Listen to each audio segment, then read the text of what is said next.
Now we're doing the wing thing for the next 60 minutes as we cover round 6, 7 and 8 of the $500,000 World Series Sprint Cars. Sit back and relax. We're going to go into the pit area now for round 6 and catch up with some of the stars in their cars. Yeah, I was a bit surprised. It felt really slow out there and thought Max was going to have quick time, and then come back into the infield and the guy said I got quick time, so it's pretty good to know that I did that. It's pretty slick and you just need a lot of throttle control.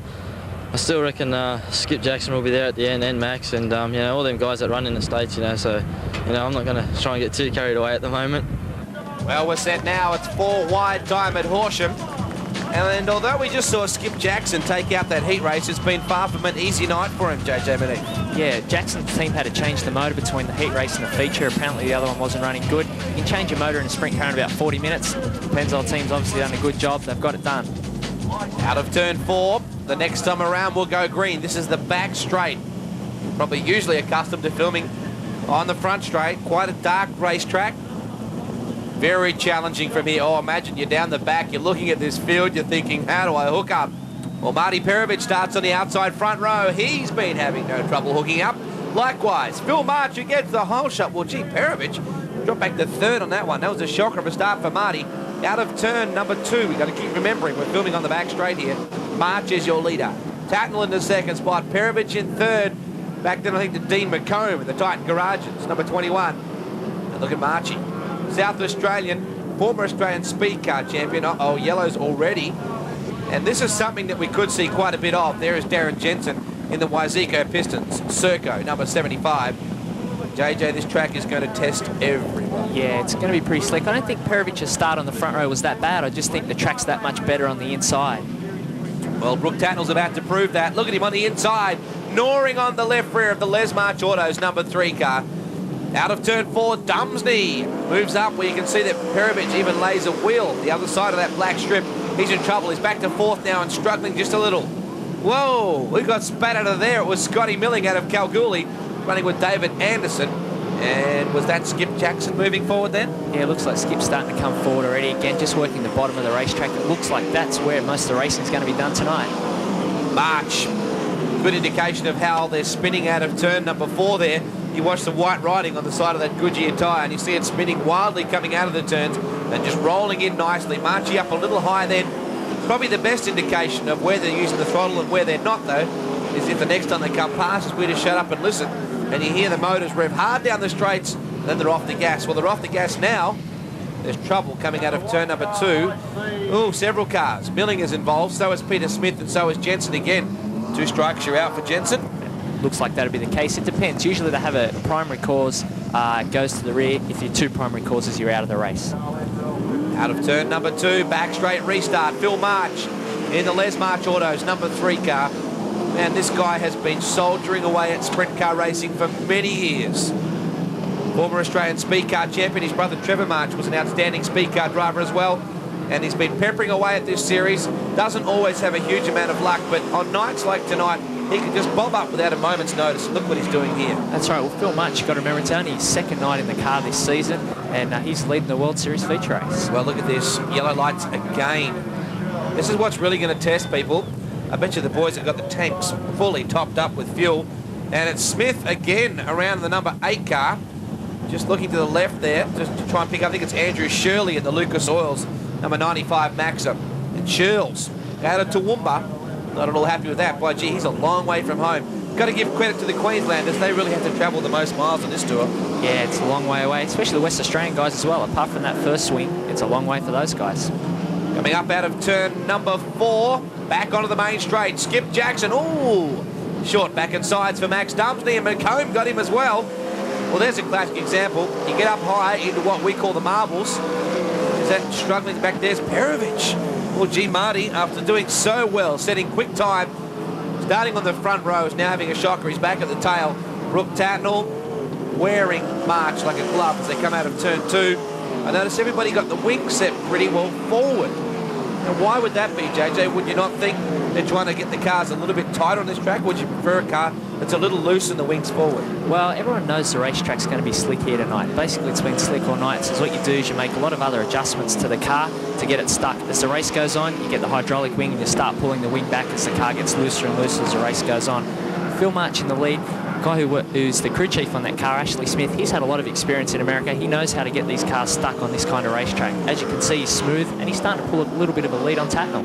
It's nice to see the legacy of Les March running on the wing of Phil March's car. The Les March Autos car, of course, Phil's mum and dad were tragically lost, and his engine builder, John Lewis, at the same time in a light plane accident many years ago. And Phil has just been soldiering on for many years after. Very quietly spoken. The ultimate contrast inside the car and outside it, because inside, well, he's just the most aggressive customer in sprint car racing, but outside it, just extremely quietly spoken. Marty Perovich striking some trouble, front end damage, I believe. Yeah, I think he got together with someone back in the pack and it looked like it had some damage on the right front. What a shame for the youngster out of Denham Court, the JPPS gambler.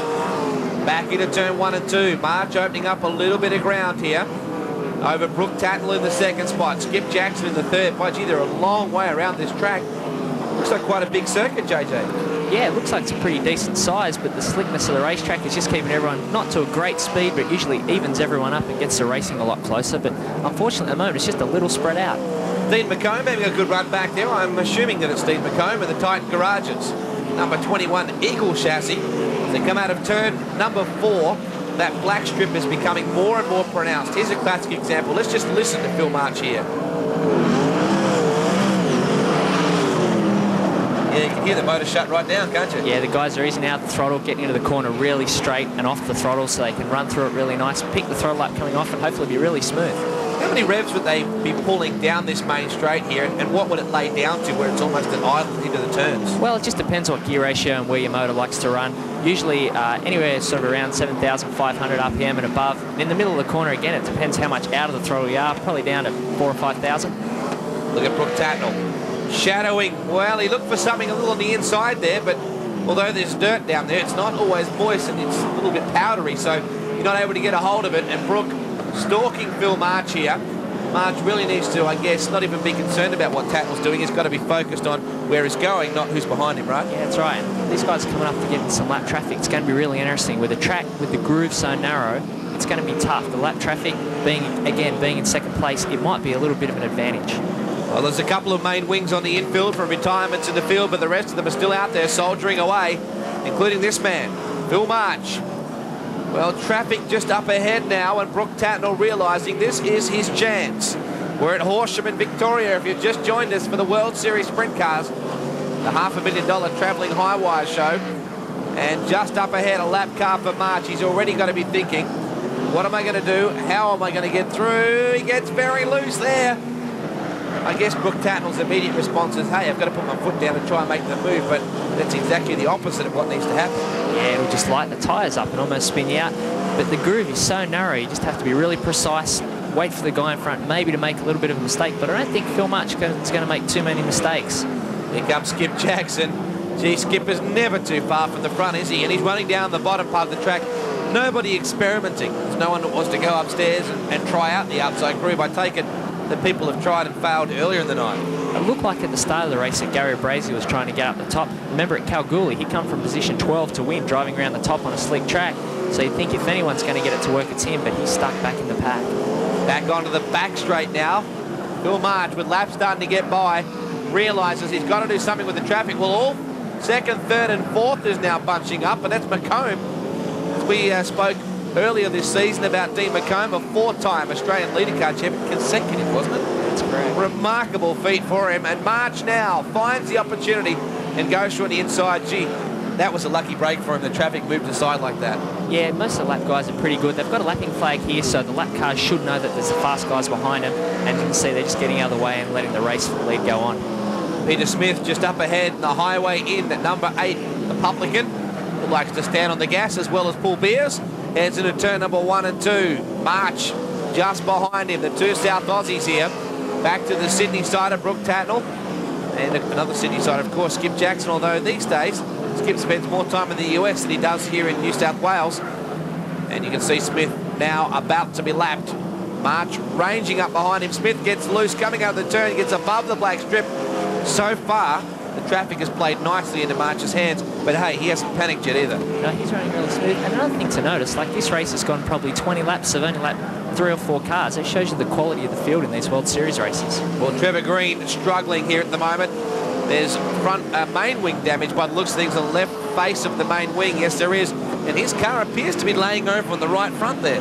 The right front torsion arm has also come out of that car, so it's basically got hardly any suspension on the right front. It's going to lay over on a really slick track like this. It's not fun to drive, but it's not going to hurt you too bad. You wouldn't want to do that on a hooked up fast racetrack. Yeah, he goes straight over, I think, at a diagonal direction towards the wall. And Phil March, a flawless drive to win round 6 of the $500,000 World Series Sprint Cars at Horsham Speedway in Victoria.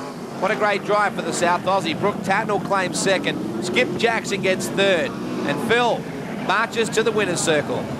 Yeah, it's quite good. New track for everybody, so everybody starts on even footing, so we're quite pleased. There's a lot of consternation amongst the drivers tonight about the racetrack and that sort of thing, and a lot of concern about tyre wear and getting hold of the racetrack. Yeah. Obviously, you must have found the way around the problem.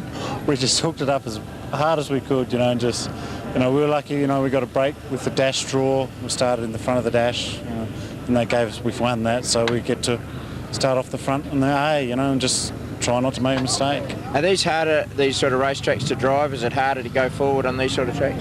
Yeah, it's very hard, and that's probably the softest I've ever driven a race, and that was the way to drive it, just slow down and you'll go faster.